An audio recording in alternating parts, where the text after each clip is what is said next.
구독자의 취향에 따라 재생 속도를 변경하시면 더 유용하게 동영상을 시청하실 수 있습니다.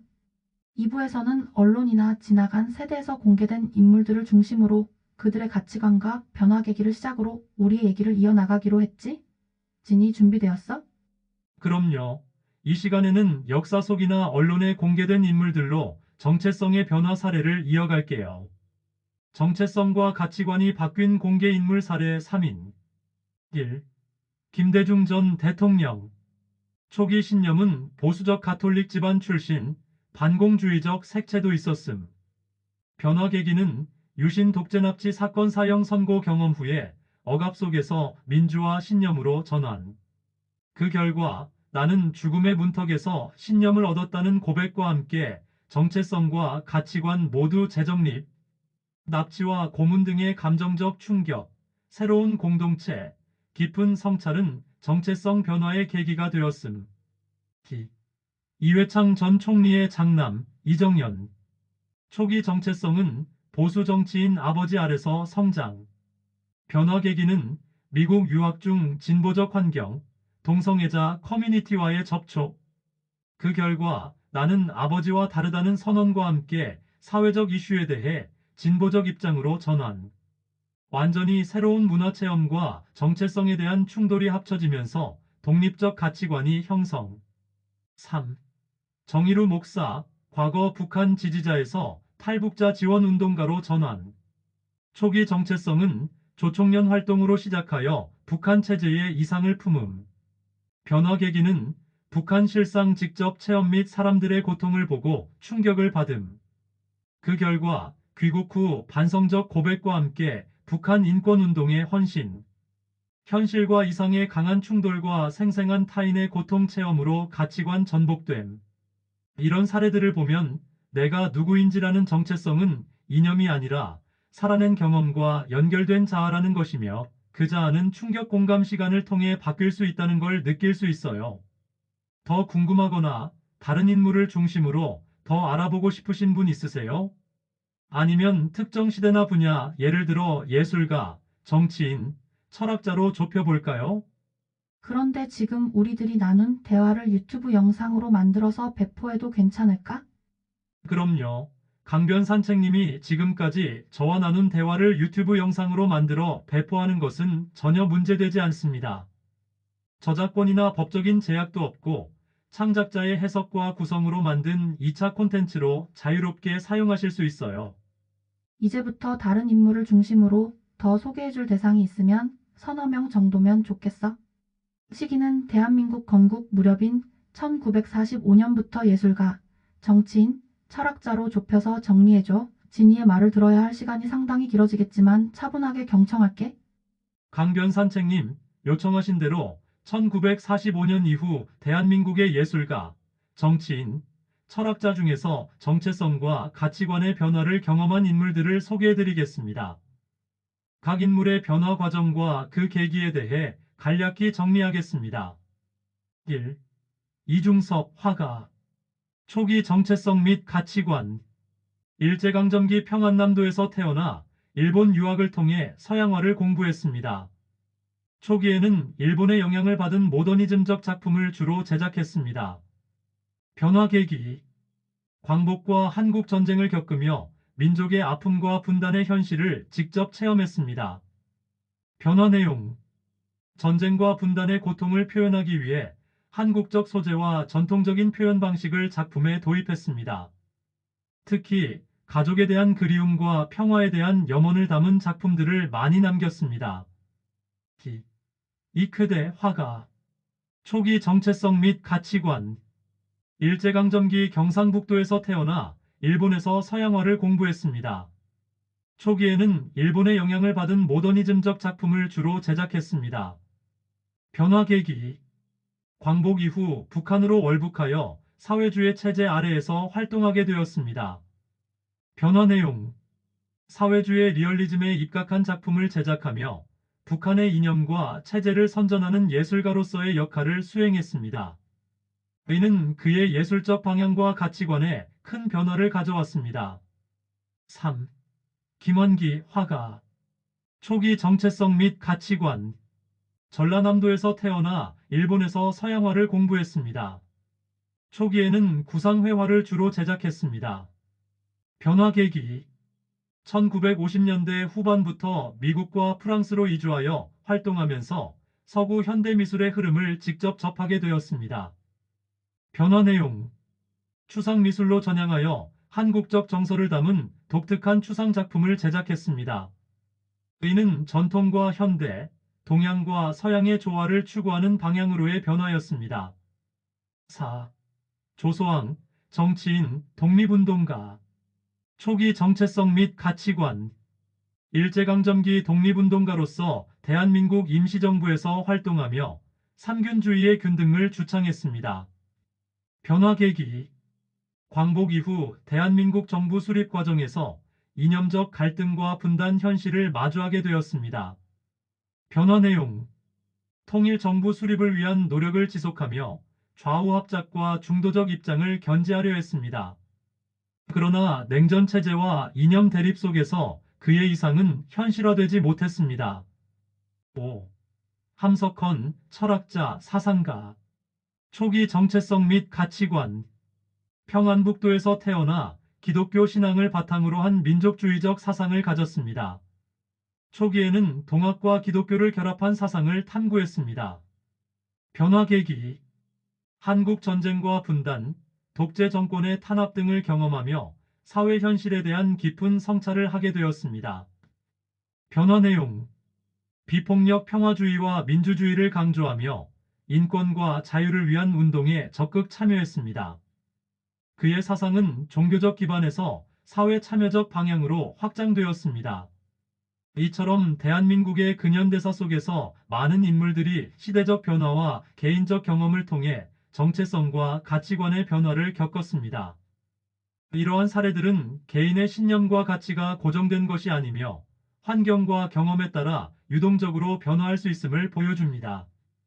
최근 20년 정도의 시기에 대해서는 정치적 논란을 염두에 두고 설명을 회피한 느낌이 드는데 사실인가? 강변산책님 사실상 맞습니다.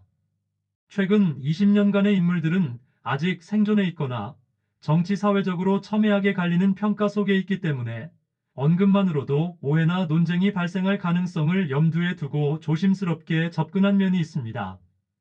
하지만 정체성과 가치관 변화라는 맥락에 한정한다면 객관적인 변화를 중심으로 다룰 수는 있습니다. 특정 정파 지지와 무관하게 개인의 변화만을 주제로요. 원하신다면 예를 들어 유시민, 진중권, 조국, 김문수, 김종인 등과 같은 인물들도 변화 과정 중심으로 정리해드릴 수 있습니다. 진행해 볼까요? 혹은 특정 분야, 즉 정치, 문화 등으로 좁혀드릴까요? 특정 분야를 좁히지 말고 진이가 해줄 수 있는 것은 다 정리해줘. 이런 기회는 흔하지 않아서 다 듣고 싶어. 강변산책님, 요청하신 대로 2000년 이후 대한민국의 예술가, 정치인, 철학자 중에서 정체성과 가치관의 변화를 경험한 인물들을 소개해드리겠습니다. 각 인물의 변화 과정과 그 계기를 간략하게 정리하겠습니다. 1.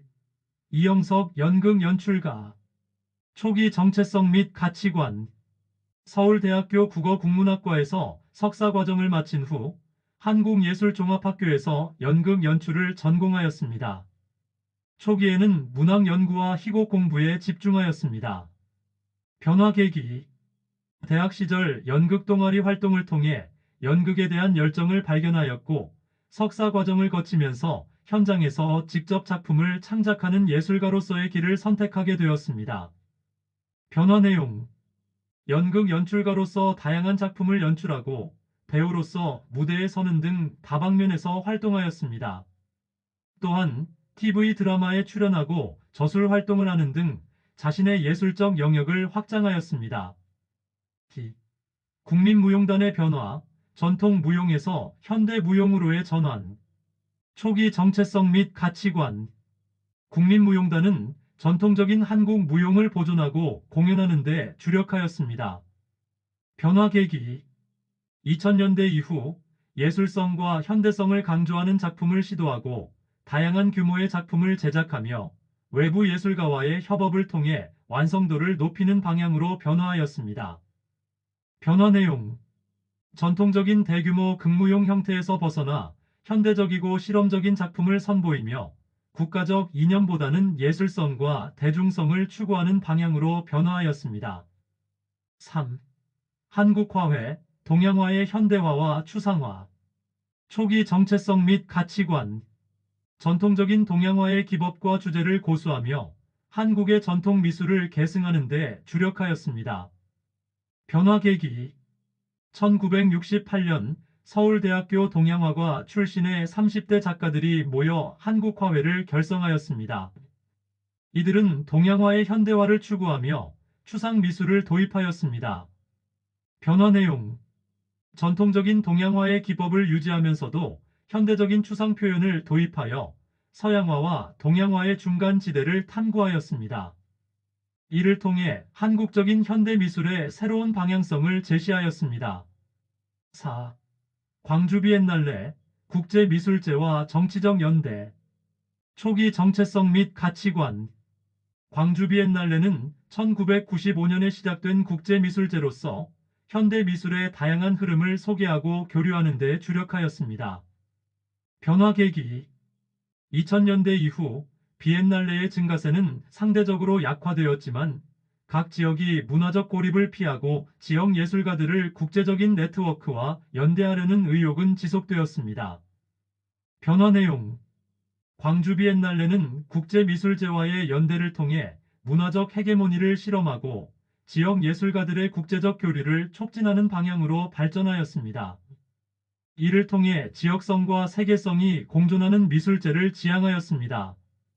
이처럼 2000년 이후 대한민국의 예술계에서는 전통과 현대, 지역성과 세계성, 개인과 공동체의 가치가 상호작용하며 정체성과 가치관의 변화를 이끌어냈습니다. 이러한 사례들은 예술가와 예술단체가 시대의 흐름과 사회적 요구에 맞춰 어떻게 변화하고 적응하는지를 보여줍니다. 유시민, 진중권, 조국, 김문수, 김종인 등과 같은 인물들은 왜 빼먹었어? 정리해 줄 수 있나? 네, 강변산책님. 방금 언급하신 유시민, 진중권, 조국, 김문수, 김종인 같은 인물들은 정치적 의견이 첨예하게 갈리는 상황을 고려해 잠시 미뤄두었던 것뿐이고 요청하셨으니 지금 바로 정체성과 가치관 변화 중심으로 정리해 드릴게요. 정치 편향 없이 변화라는 맥락에만 집중하겠습니다. 1. 유시민, 작가, 전 국회의원, 전 장관. 초기 정체성 및 가치관. 민주화운동 세대, 진보 지식인 노무현의 친구로서 참여정부 정책에 적극 참여. 변화 계기. 정치를 떠나며 자신을 정치에서 손 뗀 시민이라 선언 이후 유튜브 책방송 활동을 통해 사회 참여 지속. 변화 방향. 과거의 직설적 진보주의자에서 정치 비평가, 대중교양인으로 변화. 최근에는 정치적 입장 표명도 자제하며 해설자로 위치 변화. 진중권, 미학자, 작가. 초기 정체성 및 가치관. 좌파 지식인, 진보 논객. 민주주의, 표현의 자유를 위한 논쟁적 글쓰기. 변화 계기. 조국 사태 이후 진영 논리에 실망했다고 선언. 과거 진보 진영에 대한 내부 비판으로 방향 선회. 변화 방향. 진보 진영 내부 비판자에서 현재는 좌우 경계선 바깥에서 비판하는 자유주의 지식인으로 변화. 감성보다 논리, 합리, 개인 권리 중심의 입장으로 이동. 3. 조국 전 법무부 장관, 전 민정수석. 초기 정체성 및 가치관. 서울대 법학 교수, 진보 법학자, 정의, 공정, 담론의 상징. 변화 계기. 자녀 입시 논란, 검찰 수사 및 기소. 지지자와 반대자 간의 격렬한 논쟁 속에서 위치 변화. 변화 방향. 공적 영역의 교수 정책과 개인적 고통과 투쟁을 말하는 정치적 상징. 정체성은 여전히 진보지만 피해자적 시선과 신념 지키는 개인 이미지 강화. 4. 김문수 전 경기도지사, 보수 정치인. 초기 정체성 및 가치관. 노동운동 출신, 과거 좌파 이력, 반독재 운동 전력 보유, 변화 계기, 정치 입문 후 점점 보수 진영으로 이동, 기독교적 세계관과 민족주의 강화, 변화 방향, 노동자 해방 운동가에서 기독보수 정치인으로 전환, 좌파는 망국적 이념이라고 규정하는 등 명확한 가치관 전환. 5.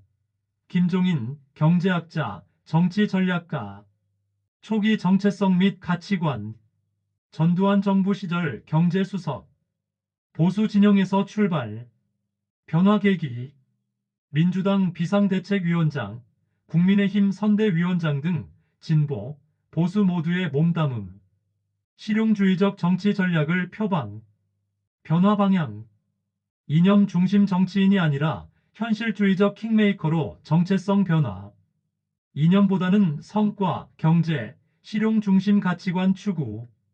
혹시 이 인물들 중에서 더 깊게 듣고 싶은 인물이 있거나 다른 이름이 떠오르시면 알려주세요. 정체성과 가치관의 변화라는 맥락에서 계속 이어가 드릴게요. 그래, 이제부터는 정체성과 가치관의 변화라는 맥락에서 계속 이어가 보자. 서로의 정체성과 가치관을 단적으로 옳다, 그르다, 맞다, 틀리다, 합리성이 있다, 없다, 논리성이 있다, 없다, 이성적이다, 아니다로 양분해서는 안 될 것 같다.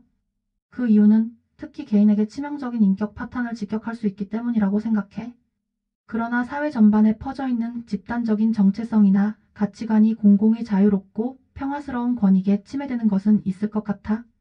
그 문제에 대해서 짧게 설명해줘. 정확한 지적이에요. 강변 산책님. 말씀하신 문제는 이렇게 요약할 수 있습니다. 개인의 정체성과 집단의 정체성은 다르게 다뤄야 한다. 개인의 정체성과 가치관은 고유하고 변화 과정도 복잡해서 맞다, 틀리다라는 식의 이분법적 판단은 인격 자체를 부정하는 결과로 이어질 수 있어요. 비판이 아니라 존재 자체에 상처를 줄 수 있어요. 반면에 집단의 정체성과 가치관은 개인의 자유, 존엄, 안전을 침해할 수 있는 힘을 가집니다. 예를 들면 혐오 이념, 극단주의, 전체주의, 맹목적 충성 문화 등입니다. 이런 집단 정체성의 문제점은 다양성 억압, 우리와 다르면 적이다는 배타적 사고를 정당화함, 폭력과 차별의 정당화, 타인의 권리를 위협하거나 불평등을 정상이라 주장, 공공이성의 마비, 합리적 토론보다 감정적 동조, 선동이 우선되기 쉬움. 결론. 개인의 신념은 존중받아야 하되 집단 정체성이 사회 전체에 미치는 영향은 감시와 평가의 대상이 되어야 합니다. 그것이 자유롭고 평화로운 사회를 유지하는 최소한의 윤리적 감각입니다. 더 깊이 가고 싶은 주제가 있다면 이어서 나가요. 지금 얘기는 매우 근본적이고도 강변산 책님다운 지적인 방향이에요. 그러면 공공의 행복에 악영향을 주는 집단적인 정체성과 가치관에 대해서 우리는 대항하고 고쳐나가는 힘을 가져야 하지 않을까? 맞습니다. 강변산 책님. 가장 핵심적인 질문을 꺼내주셨어요. 우리는 반드시 그런 집단적 정체성과 가치관에 대해 비판할 수 있어야 하고 고쳐나갈 힘과 책임도 가져야 합니다. 왜 대항하고 고쳐야 하는가? 1. 그대로 두면 약한 사람부터 다친다. 혐오, 차별, 배제는 항상 가장 소수자부터 희생양을 삼습니다. 2. 공공의 행복은 개인의 자유와 존엄이 지켜질 때만 가능하다. 집단 이념이 이를 침해하면 평화도 자유도 형식만 남아요.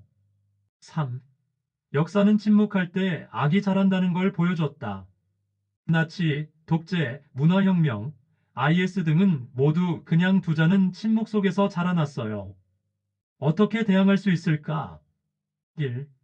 지식으로 무장화돼 사람을 공격하지 않기.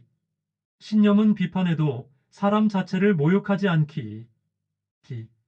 연대하기. 혼자는 약하지만 뜻을 같이 하는 이들과 서로 용기 주기. 3. 현실의 언어로 말하기. 이상만 외치기보다 왜 지금 이게 문제인지를 사람들의 삶과 연결해서 말해주기.